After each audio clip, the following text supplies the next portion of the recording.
Chanel from Teochew Foodie. Today we're gonna cook wonton with our Teochew Foodie sesame sauce. So here is our sesame sauce. The base is sesame paste. There are no peanuts. And we added a few other ingredients to make it even more tasty. The way to use it, just directly apply on the top of the wonton, or you can use it as a dipping sauce as well. So one of the easiest and best way to cook wonton with sesame sauce is just to boil them. So simply add some water to your pot, open the fire to max, wait for the water to boil. While the water is boiling, we can take out the wonton from the freezer.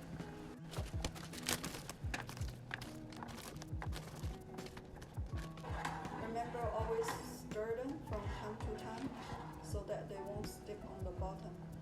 When the wonton is boiling intense again, you can lower a bit the fire to medium and let them continue boiling for around 8 minutes. So now the wonton is almost ready. Here I want to share tips. If you want your plate look more beautiful, you can have a few letters like me, and then I just put them to the water to cook for a few seconds.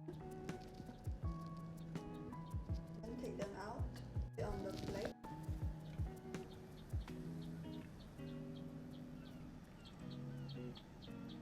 Then close the fire.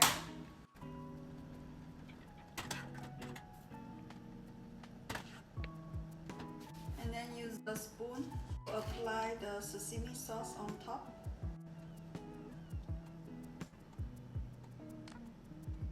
The very last step, you can add some chopped shallot.